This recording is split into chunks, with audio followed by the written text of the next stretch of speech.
자, 여당에서는 이런 반응도 나옵니다. 김재섭 의원입니다. 김재섭 의원, 이재명 대표는 여배우와 사랑에 빠졌었다. 민주당은 친중 친북이다. 이 두 문장은 참일까 거짓일까? 이 단순한 문장에 참 거짓도 못 가릴 텐데 무슨 수로 가짜 정보를 때려잡느냐라고 비판을 한 겁니다. 김재섭 의원의 물음은 이런 거였습니다. 가짜 뉴스인지 아닌지, 의도적인 악의적인지 아닌지, 의도성이 있는 건지 아닌지 그 전적인 판단을 민주당이 자체적으로 한다는 건데 그 판단을 어떻게 신뢰할 수 있느냐에 대한 물음으로도 보입니다. 예를 들어 자, 지금 들려드릴 발언들은 민주당이 밝혔던 가짜뉴스에 해당하는 걸까요? 아니면 내란 선전에 해당하는 걸까요? 아닐까요? 여러분들은 한번 어떻게 생각하시는지 판단해 보시죠. 주요국 5개국 주한 대사들이 만나서 만약 윤석열이 계속 대통령으로 있으면 경주 에이펙을 포함해서 모든 국제정상회담 개최를 보이콧하겠다고 결정을 했습니다. 12월 3일 날 골드버그 대사가 송별 오찬을 하다가 그리고 몇 시간 후에 저녁에 기염이 나왔습니다. 그런데 전부 다 전화를 끄고 답을 하지 않아서 윤석열 정부 사람들하고는 상종을 못하겠다고 보고했습니다. 1. 체포되어 이송되는 한동훈을 사살한다. 2. 조국, 양정철, 김어준 체포되어 호송되는 부대를 습격하여 구출하는 신용을 하다 도주한다. 4. 일정 시점 후에 군복을 발견하고 북한의 소행으로 발표한다. 출처를 일부 밝히자면 국내 대사관이 있는 우방국이라고 표현하겠습니다. 사실 민주당에 제보가 들어왔다고 하더라고요. 현재는 간접 있지 않나 이렇게 추정이 됩니다. 그렇지만 그 전에 뭐 밖에 나갔다가 또 다시 들어왔거나 이런 걸 여전히 배제는 할 수는 없고요.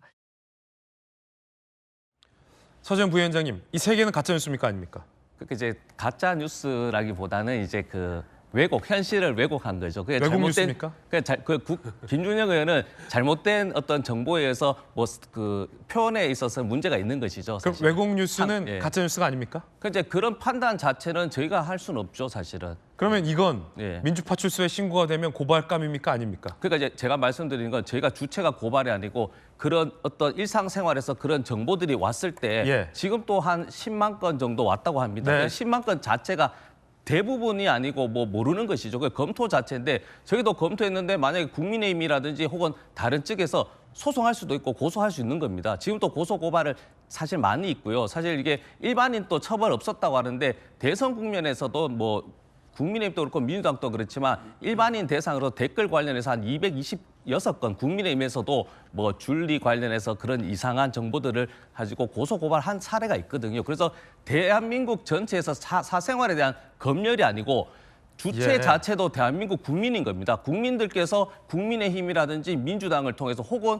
뭐 경찰을 통해서 그런 여러 가지 정보를 주게 되면 우리 민주당도 검열을 해서 검토를 해서 확인차 이렇게 하겠다는 것이죠. 검열이 아니라 검토다. 그렇죠. 네. 예, 그러면 미 대사가 한국말로 상종 못해라고 본국에 얘기했다.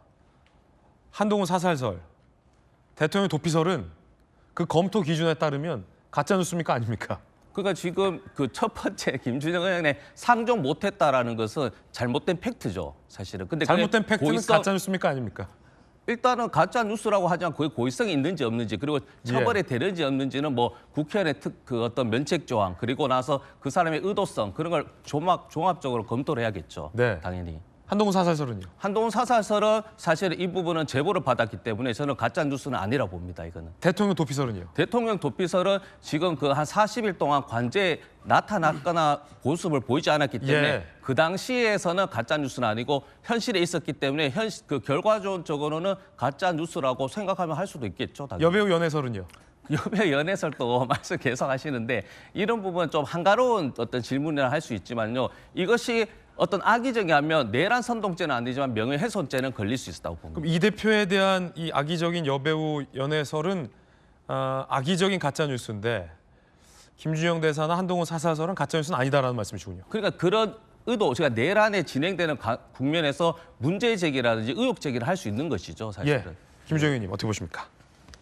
아니 근데 14명, 15명 뭐 체포하고 네. 그다음에 그 누구였죠? 전 보안사령관이죠. 노상원 거기 뭐 수첩에 적혀 있는 것들 보면 수거, 네. 뭐 처단 이런 얘기 나오잖아요. 예.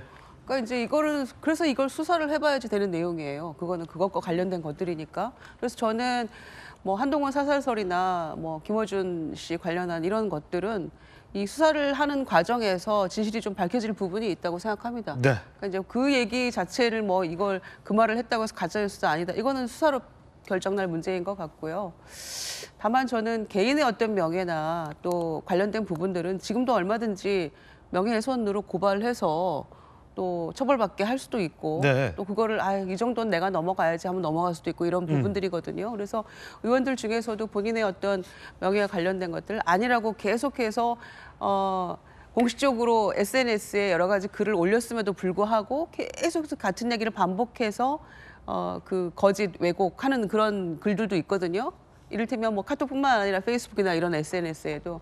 그래서 그거는 한꺼번에 다 모아서 또 고발하는 의원도 있어요. 그러니까 그런 문제는 그런 식으로 풀어가면 된다고 생각을 하는데 물론 가짜 뉴스나 이런 또 조직적인 왜곡이나 이런 부분의 폐해가 너무 크기 때문에 이 부분을 어떻게 할 것인가에 대한 고민은 분명히 필요하다고 생각합니다. 네. 그런데 과거에 그 한나라당 MB 정권이 뭐 악성 댓글이나 막 이런 것들을 처벌하겠다 막 이렇게 나올 때가 있었어요. 그때 민주당의 입장은 우선은 자정작용이 먼저다라는 얘기를 했었거든요.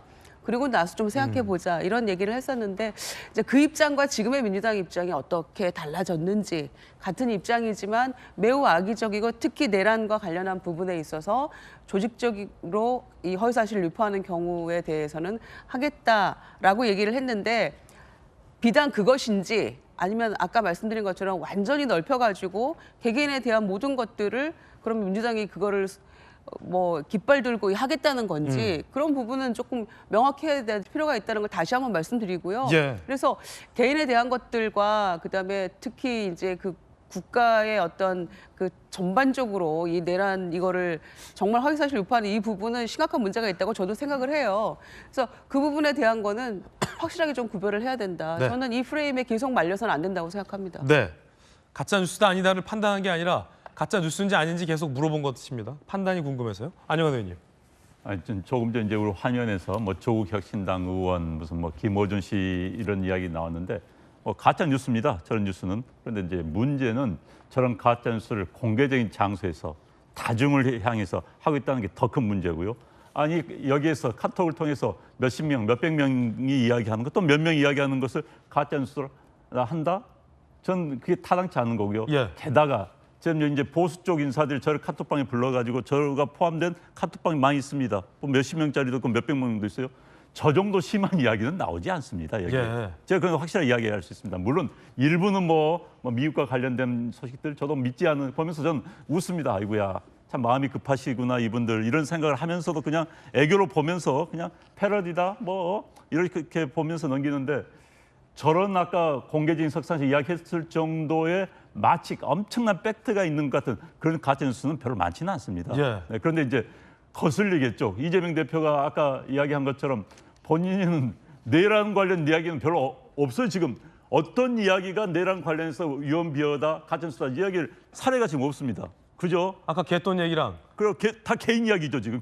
아버지 얘기 아버지 나왔어요. 이야기, 예. 아버지 공산당이냐 무슨 뭐 성폭행해서 그것도 본인이 이 이름을 뭐하긴 뭐하니까 뭐 이 땡땡이가 뭐 이런 식으로 이야기를 하고 있는데 정확히 카톡방에 어떤 뉴스가 가짜뉴스는 이야기를 하면 되는 겁니다. 그것도 못하면서 결국 가짜뉴스 사례가 이재명과 관련된 사례들만 이야기하고 있는 겁니다. 그러니까 결국 이번 대선에 이재명과 관련된 뉴스가 카톡방을 통해서 퍼지면서 본인의 대선에 불리하지 않을까를 계산하고 있다고밖에 볼 수가 없는 거예요. 이재명 대표의 이야기라면.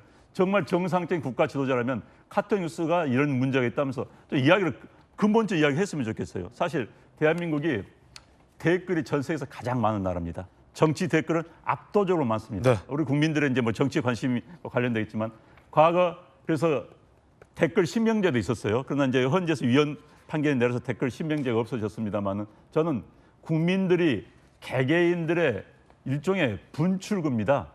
본인들의 욕구를 분출할 수 있는 카톡마저 제재를 하는 그건 아까 말씀드린 것처럼 나치하고 똑같다는 거 히틀러가 이랬다는 거 아닙니까? 자기 뉴스, 자기 마음에 안 드는 뉴스를 하는 기관을 가짜뉴스라고 명명한 게 가짜뉴스의 시작입니다. 지금 전 그 생각이 들어요.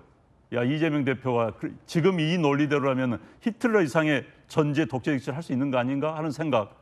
트럼프가 누굽니까? 트럼프 대통령이 예. 가짜뉴스를 이야기한 또 현대에서는 최근 한 10년, 20년 사이에서는 가짜뉴스를 가장 많이 말한 게 트럼프 대통령입니다. 그럼 트럼프가 어떤 사람입니까? 그래서 이재명 대표의 사고의 틀이 굉장히 저는 의심스럽고 우려가 됩니다. 국민 개개인의 어떤 사적인 카톡보다도 저렇게 공개된 장소에서 정확지 않은 얘기를 말하는 게 더 위험하다라는 전직 방통위 부위원장의 지적이었습니다.